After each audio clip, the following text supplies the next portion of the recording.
What's good, everybody? In today's video, I'm going to share how my small business can make about $88,000 in the next 5 months, and also share the systems I plan on implementing and the actionable steps I plan on taking to reach that goal. So let's get into it. Now, I run a side business, but I feel like a lot of the concepts that I'm going to talk about can be applied to a number of different businesses out there. So hopefully somebody else out there can find some value in this. If you're wondering where 5 months came from, it's because my company sells warm season grasses. So we only have about 20 weeks, give or take, during the year that we're open and selling.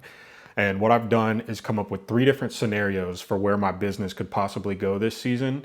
So what I'm going to do is break down the math behind those 3 different scenarios and then go into the plan and actual systems I'm going to implement to hopefully reach those goals. So real quick, I'm going to go over the 3 different scenarios of where the business could go this season and break down the math behind them. And you'll see that we assume we make $125 per pallet of sod sold. Now, I'll go ahead and say that that is an average. You know, we sell a lot of different types of grass and we sell in different quantities. So when we sell it by the pallet, we're not necessarily making that much. But when we sell it by the piece, we make more than that. So this is just kind of a blended average to keep things simple for the sake of the video. The 3 different scenarios that I've come up with for Davis Ward Sod this season are: we can either maintain, we can grow, or we can scale. Now, for the maintain scenario, that would mean we just keep everything the same, right? No major changes in our marketing, no major changes in the way that we operate the business, no new products, anything like that, just keeping everything the same. Now, if we do that, I believe that we could bring in somewhere around 15 pallets per week, because that's about what we're doing now. If you take those 15 pallets, multiply by the $125 profit per pallet, and times the 20 weeks that we will be open, you end up with a total of $37,500. Not bad, but not what we're looking for.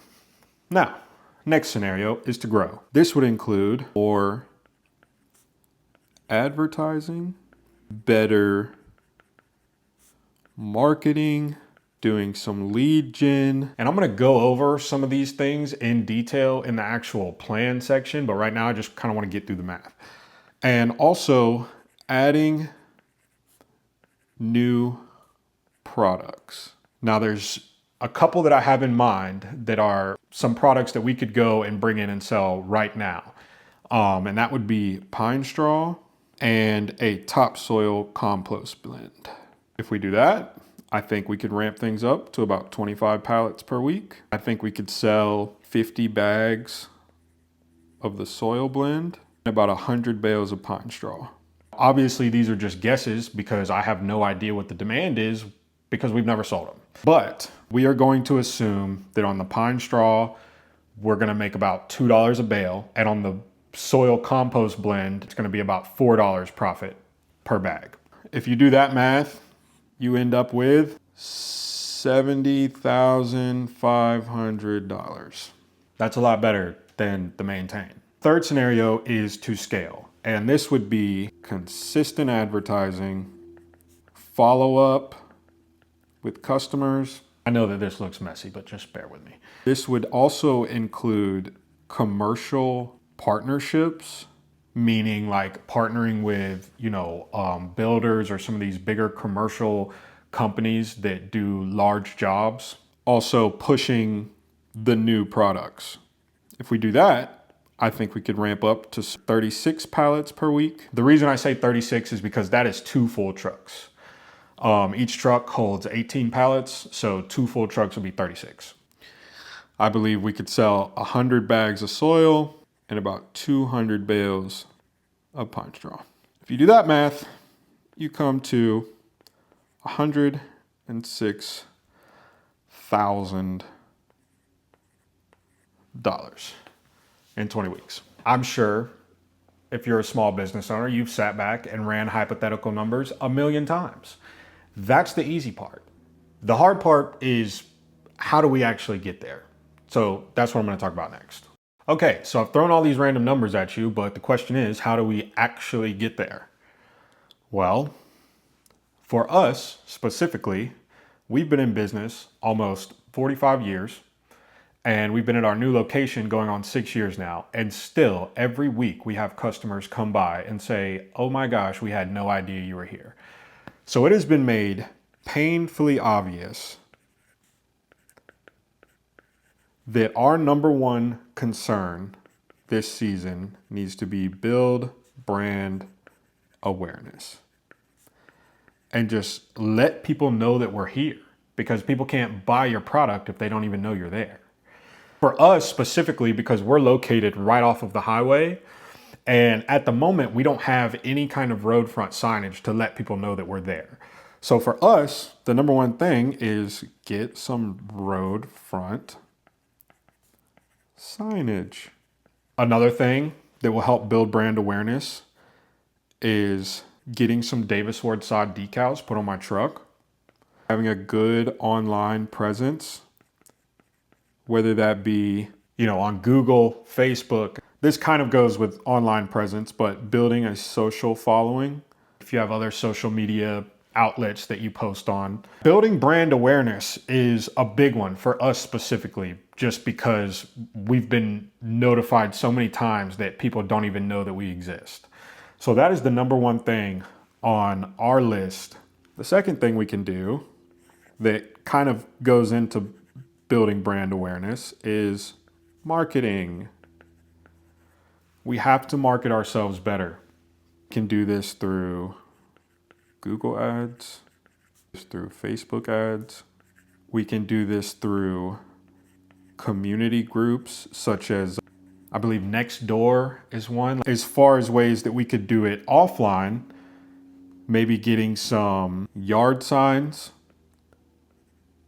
that customers can use, door hangers for if we go around and see new construction going on and, hopefully they've got a door and we can hang it on the door, and also just word of mouth.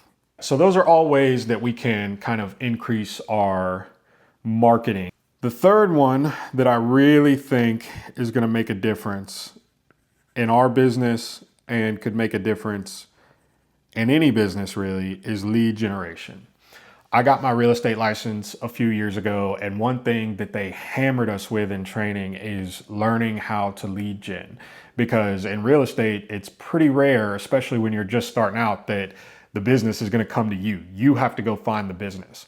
And I think in a lot of other businesses, we get the luxury of having a customer base or selling a product where people come and get it. So we don't really feel the need to reach out to other people. But this is an area where I think that we could go from, that maintain scenario into the grow and scale scenario. When it comes to lead gen, our target demographic has always been homeowners. As far as targeting homeowners, it's a little bit harder because there's hundreds of thousands just in a 20-mile radius. So we can't directly reach out to them in an efficient way. And so what we have to do instead is target businesses who we know could use our product. So first and foremost, landscapers. That's our big one, right? These are the people that are going to be using, our product every single day. And these are the people that we need to target the most. After that, though, you've got graders, septic companies, irrigation companies, property managers, builders. The list goes on and on. We've actually had quite a few customers in the last few weeks contact us and mention how these other types of businesses are coming in and doing work and then messing up their lawn and not repairing it.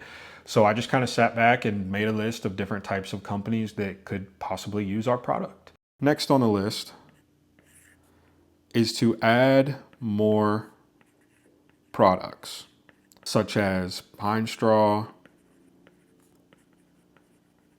and a soil blend that wouldn't require as much of an upfront cost just to get going. Like, we're obviously gonna have to pay for the material itself, but we don't have to do anything other than that. We've already got the pine straw trailer. We've already got a means of getting the soil in. Now, some of these other things, such as mulch, stone, gravel, wood chips, everything like that, we're gonna kind of need more space to be able to keep this stuff out there, and we're gonna have to rearrange the property a little bit. So those things will come later down the line. But adding more products is a way that you can increase your total value of each sale and not necessarily increase your number of customers that you're bringing in. So this last part is arguably the most important, and it is going to be to build trust with your customers. Somebody said that we either do business with people they like or people they trust. And I'm not sure everybody's gonna like us, but we can at least try and get everybody to trust us. So, doing things such as asking your customers for reviews on Google, asking them for before and after pictures so that you can post those onto social media and build your online presence, such as having a professional looking website and, having professional branding. All of that plays into the customer trusting you and trusting that their money is going to be well spent somewhere. Another thing would just be like following up with customers, even if it's not necessarily a lead, like even old customers, just calling and checking in. And hey, for us, it'd be like, hey, how's your yard doing? Little stuff like that really goes a long way in today's world where people are so busy and they don't take the time out to call people back. Like, it really goes a long way. All of those 5 things are, things that our company is going to be focused on trying to do this year to build and get into that grow and scale scenario. Real quick, I did want to go over a couple risks that are involved in our business, because this is all assumed that everything runs perfectly smooth all season long, and that is just not the case. Weather is the biggest one that works against us. If we have a really rainy week, the farm will not cut and we just don't get a truck. Another thing is just the farm's availability and our logistics as far as getting delivery drivers is sometimes something that we can't control, as well as equipment malfunctioning. That's something that we've dealt with already this season.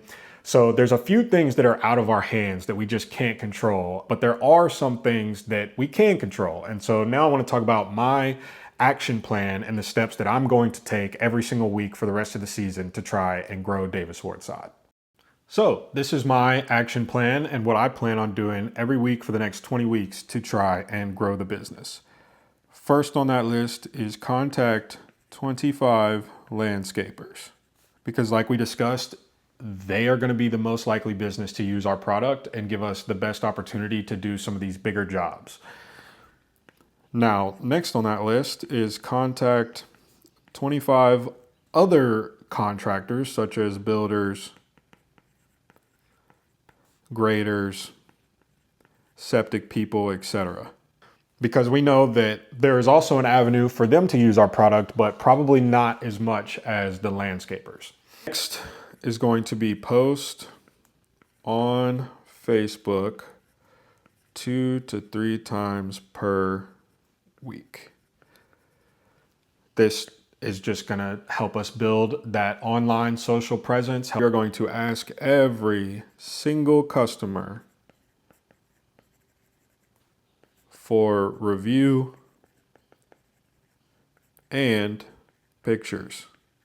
Next on that list is going to be follow up with every lead. And lastly will be basically to do whatever I need to do to add the new products. That is my plan, with the end goal of driving more awareness to the business, which ideally leads to more leads, leads to more customers,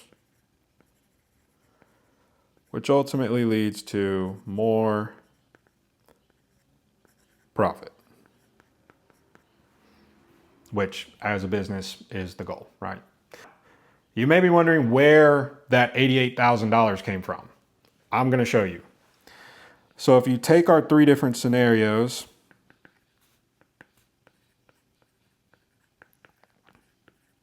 maintain, grow,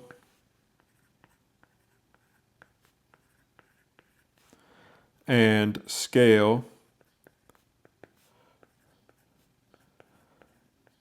my prediction is that we end up somewhere in here, given I do what I say I'm going to do. And if you take the average between grow and scale, that puts you at $88,500. All right, so that's my plan. I know it was kind of a lot. Hopefully it made sense, and hopefully it provided some value to somebody else out there. If so, leave a like. If not, leave a like, and I'll see you guys next time.